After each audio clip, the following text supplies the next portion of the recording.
역대급 비호감 대선이라는 말을 들을 때마다 국민 여러분께 뵐 면목이 없습니다. 저 이재명은 앞으로 일체의 네거티브를 하지 않겠습니다. 야당도 동참해 주십시오. 저 이재명이 먼저 혁신하겠습니다.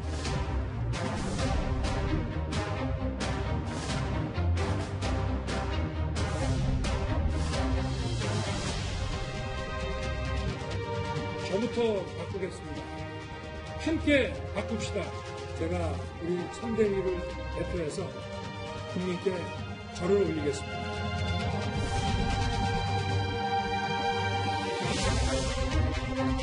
오직 국민만 보고 함께 갑시다, 여러분. 윤석열은 정직한 사람이다. 한 입으로 두말하지 않는다 하는 말씀을 전국 곳곳에 계신 국민들께 꼭 전해주시기를 부탁드리겠습니다.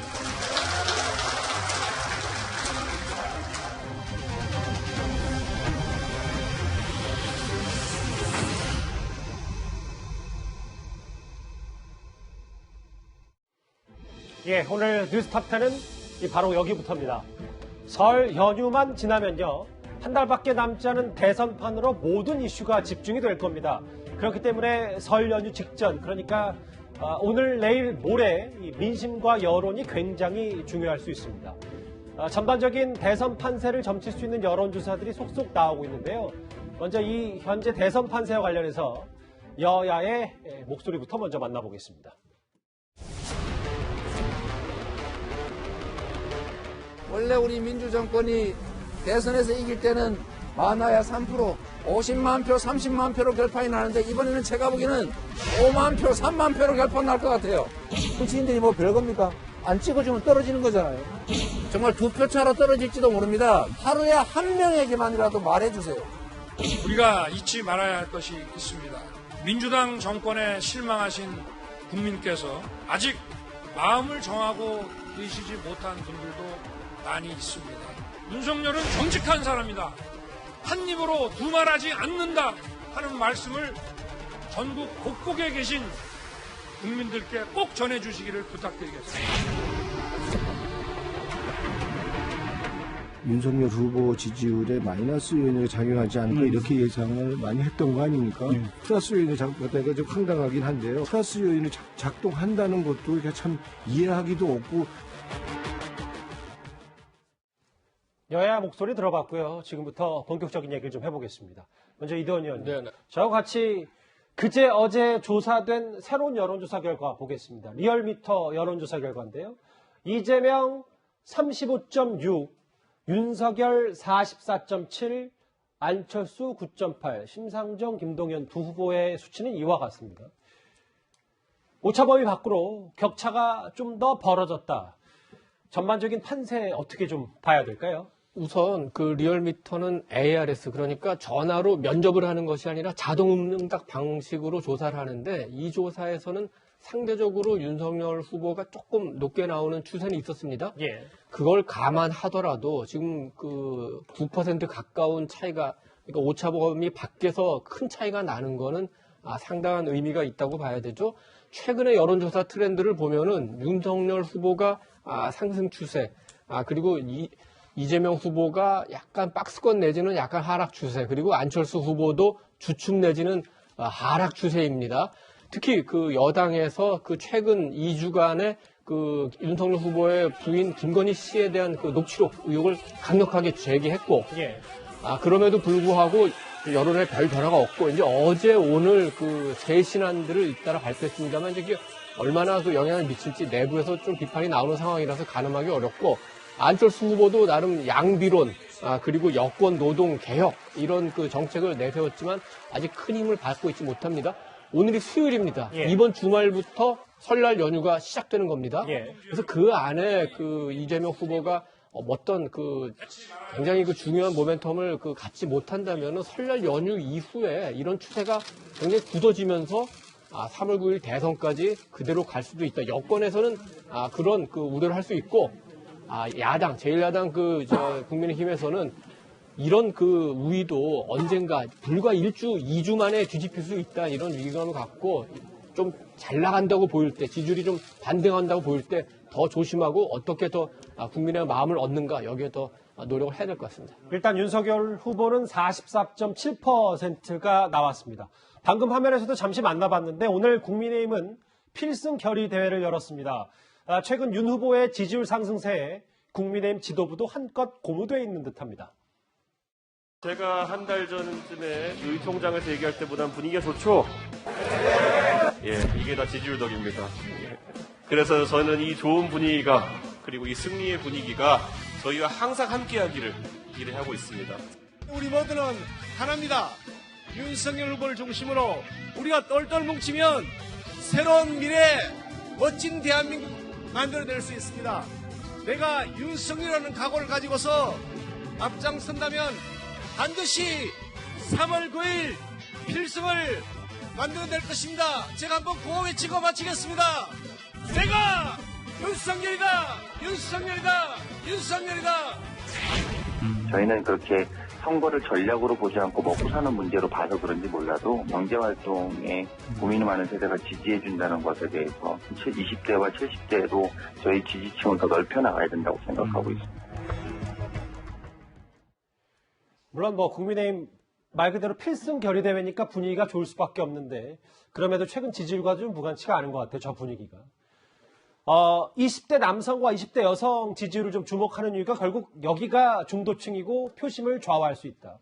20대 남성은 1월 첫째 주 그러니까 선대위 내홍이 윤석열, 이준석 두 사람이 봉합된 이후에 이대남들이 윤석열 후보에게 좀 더 지지를 하고 있다.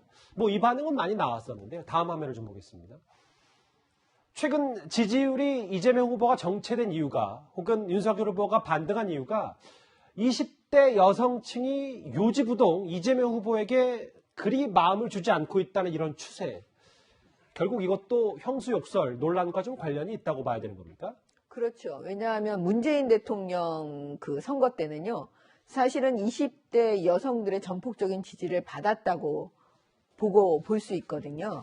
근데 지금 이재명 후보는 그 문재인 대통령의 그 지지, 20대 여성의 지지를 다 끌어안고 있지를 못하고 있습니다. 그러면 그 이유에 대해서는 제가 볼 때는 가장 민감한 부분인데요. 여성에 대해서. 그 형수에 대한 그 욕설 부분, 그 다음에 여배우 그 스캔들 문제, 아무튼 이런 부분이 그 가장 많은 영향을 미치고 있지 않느냐. 왜냐하면 저도 여성이지만 그 욕설에 대해서 우리는 굉장히 민감하게 어떻게 보면 더 반응을 보이거든요. 온 몸으로, 마음으로.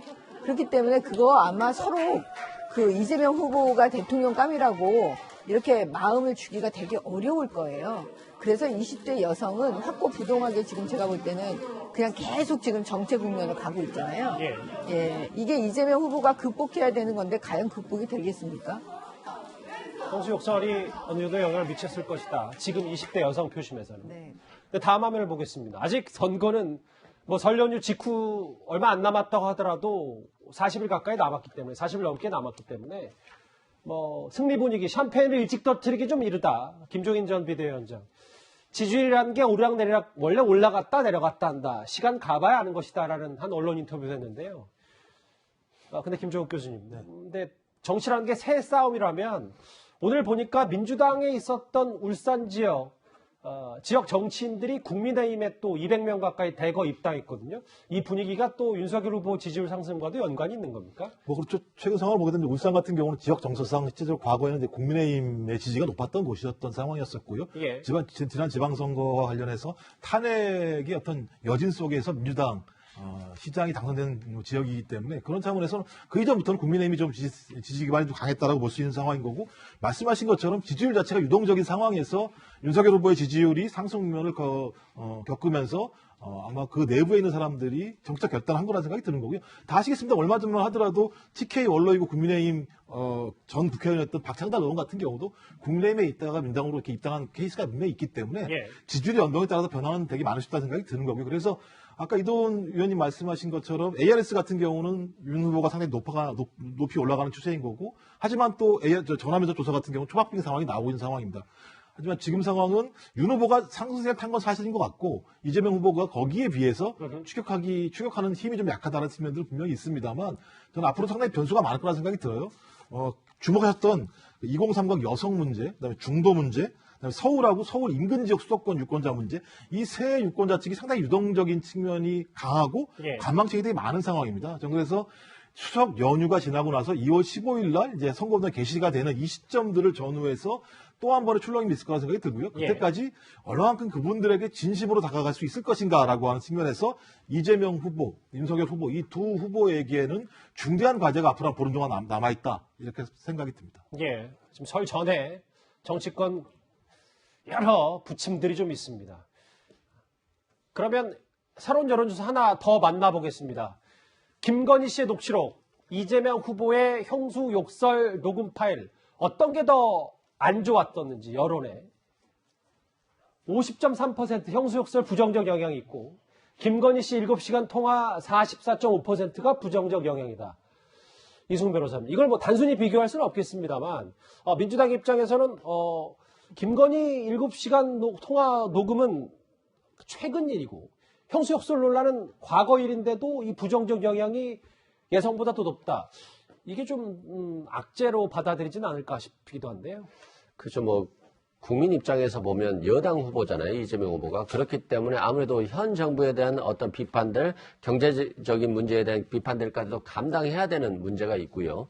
또한 김건희 씨 녹취록 같은 경우는 국민의힘이 강하게 반대를 했었고, 그래서 결국에는 법원의 판결이 있어가지고 실제 MBC에서 방송을 했습니다만 사생활 부분 빼고 도이치모터스 주가 조작 등 이런 형사적인 문제 빼고 또 기자들에 대한 어떤 굉장히 불만이 섞인 부분도 빠지고 하다 보니까 이것도 저것도 아닌 방송이 됐고 결과적으로는 김건희 씨의 해명을 들어주는 측면이 있었기 때문에 이런 부분이 조금 작용했을 것으로 보여지고요. 형수 욕설 같은 경우는 실질적으로 형이 어머니에 대한 폭행과 폭언을 통해서 어떤 유발된 측면이 있습니다만 가족사의 문제를 정말 구체적으로 해명하기도 어렵고 또 해명하면 아픈 얘기잖아요. 이런 측면에서 해명이 좀 부족하지 않았나 싶고 그런 측면에서 이재명 후보가 사과와 또 사과를 한 게 아닌가 싶고요. 결과적으로는 국민들께서 앞으로는 지금은 네거티브 속에서 후보들의 어떤 도덕성 검증에 치중했다라고 한다면 앞으로는 뭐 TV 토론을 통해서 어떤 경제 정책 방향, 외교 방향 이런 국정 수행 능력에 대한 TV 토론이 있을 수 있기 때문에 그런 과정 속에서 또 지지율의 변화 추이는 있을 것으로 보여집니다. 저희가 오늘 뉴스탑10 서두의 전반적인 판세와 관련된 여론조사, 새로운 여론조사 얘기를 좀 해봤어요. 앞서 여론조사, 그러니까 김건희 씨의 이른바 7시간 녹취록, 이게 부정적 영향이 예상보다는 미미하다. 이런 자신감 때문인지는 모르겠지만 김건희 씨가 포털 사이트에 본인 프로필을 스스로 올리면서 대외 활동에 시동을 걸고 있습니다. 그런데 녹취록 말고도 또 다른 의혹 제기가 하나 나왔습니다. 이도원 의원님, JTBC 보도에 따르면 역술인 한 명이 김건희 씨 옆에서 들리는 소리가 그래서 조국 전 장관이 대통령이 되겠는가 물으라고 남편이 시키더라. 윤석열 후보 조국 전 장관을 싫어했다. 대권 생각 옛날부터 있었던 것 같다. 유명 역술인 인터뷰라는 기사 제목으로 이런 소개가 됐거든요. 이 시점이 2019년 그러니까 조국 전 장관 사태가 벌어지기 직후 아니었냐 뭐 이런 얘기가 나오고 있습니다. 역술인 서대원 씨는 아마 그 역술인 가운데는 꽤 알려진 그 인물이었던 것 같습니다. 그래서 이제 인터뷰를 한 것 같은데, 일단은 이분이 이제 주장하는 거고, 윤석열 후보나 그 후보 측에서 이에 대해서 무슨 대응을 하지 않고 있기 때문에 사실관계는 좀 더 밝혀봐야 되겠습니다. 그렇지만 사진이 있는 걸로 봐서 만난 거는 맞는 것 같습니다. 그 만난 자리에서 이 서대원 씨가 이제 뭐 검찰총장이 될 거다 이런 얘기를 했다고 하는데 지금 뭐 김건희 씨가 이 서대원 씨랑 통화를 할 때 옆에 있던 윤석열 후보가 그래서 조국이 대통령 되겠는가 물었다고 하는데 뭐 이런 부분은 좀 확인을 해야 될 것 같고 설사 그런 얘기 했다 하더라도 전화를 빨리 끊으라는 뜻인지 아니면은 진짜 궁금해서 하는 건지 그거는 좀 더 따져봐야 되겠습니다. 서대원 씨가 그 윤석열 후보가 조국에 대해서 별로 이렇게 좋아하지 않는 감정을 가졌다고 하는데 제가 어떤 정치인한테 듣기로는 일부 역술인들 중에서도 윤석열 후보를 별로 좋아하지 않는다는 그 얘기도 들었기 때문에 왜 이런 인터뷰를 해서 이런 얘기를 했는지는 조금 더 우리가 살펴봐야 되고 예. 좀 더 나중에 많은 것이 밝혀지면 좀 더 구체적으로 얘기할 수 있다. 뭐 이렇게 이 정도로 뭐 정리할 수 있을 것 같습니다. 근데 이도님 제가 질문 하나 드리면 네네. 뭐 물론 국민의힘에서는 이 보도에 대해서 이렇다 할 언급이 아직 없는데 만약에 이 서대원 역술인의 주장처럼 그래서 조국 전 장관이 대통령이 되겠는가라고 직자 윤석열 후보가 물었다면 글쎄 여당이 제기하는 뭔가 무속과 역술에 의존하는 듯한 윤석열 후보에게는 안 좋은 영향 이런 뭐 프레임에 걸리는 건 아니죠. 어떻게 생각하세요? 그거는 좀 너무 나은 거 아닌가요? 이제 서대원 씨가 윤석열 후보가 조국을 싫어했고 대권 생각이 옛날부터 있었던 것 같다 이제 이렇게 얘기하지 않습니까? 예. 지금 통화했다고 또 만났다는 게 이제 2019년인데 예. 서울중앙지검 시절 또는 검찰총장 시절 이후에도 만나거나 뭐 통화한 적이 있는지는 모르겠지만 우리가 다 알다시피 이른바 추미애 전 장관하고 윤석열 검찰총장이 부딪히기 전까지 그 누구도 윤석열을 정치인으로 생각한 적도 없고 대통령 선거는 뭐 더 말할 것도 없습니다. 예. 그런 상황에서 옛날부터 대권 생각을 하고 조국이 대통령 되겠느냐고 옆에서 물어봤다는 건 논리적으로 전혀 설득력이 없는 거죠. 예. 뭐 제가 볼 때는 이 부분에 대해서는 저희가 확실하게는 할 수 없으니 윤석열 후보가 대답을 하셔야 되겠죠. 예. 근데 지금 대체로 뭐 대답하시는 걸 보면 그런 일이 없다고 말씀하실 것 같아요. 전 그래서 이 부분은 아무리 얘기해봤자 논란 자체 사실 확인은 어려울 거라 생각이 드는 건데 예. 핵심은 그런 거죠. 지금 예를 들면 무속인 논란이 중요한 게 아니라 이 MBC가 방송한 목적이 뭐였냐면 그런 거였어요. 대통령이 될 수 있는 사람의 배우자가 정치적으로 부당한 영향을 행사할 수 있는 가능성을 사전에 방지하기 위해서 이걸 갖다 방송했다라고 얘기했고 법원이 뭐라고 판단했냐면 그렇다 국민이 알 권리가 있다 유권자의 판단 자료로 제공할 수 있다라고 얘기했었고요. 그 다음에 뭐냐면 열린공감TV 가처분 신청에 대해서 예. 뭐라고 얘기했었냐면 과거에 최소원 씨 무속 논란과 가서 과거에 2010년 최소원 씨 국정농단 사건 당시에 무속인 기치료 등의 대대적인 보도가 됐는데 이런 보도 내용들이 국민들이 이 내용을 판단하고 여론을 형성하는 데 도움이 됐다. 그러니 이 부분에 대해서 공개해서 공론을 향해 토론하게 해라라고 얘기했던 거예요. 또 그렇다면 이 내용도 마찬가지인 건데 저희가 여야가 이것을 공방할 문제가 아니고 그 내용에 대한 판단들은 언론이든 여론이든 아니면 국민들이 판단할 문제라 생각이 드는 거고요. 예. 문제는 어떤 형태로든지 저런 것이 사실이라고 얘기한다면 소위 객관적인 판단보다는 어떤 다른 것에 의존하려고 하는 측면들이 있다라고 하는 측면들 이런 의심들은 뭐 검찰총장일 때는 어떨지 모르겠습니다만 만약에 대통령이 된다라고 얘기한다면 예. 상당히 국민들이 여기에 대해서 의구심을 알 수 있는 측면들이 분명히 있기 때문에 그 부분에 대해서 윤 후보와 김건희 씨가 충분히 설명할 필요는 있다. 저렇게 생각을 합니다. 국민의힘에서도 이 보도 관련해서 반론이 있다면 저희도 한번 반영을 해보도록 하겠습니다.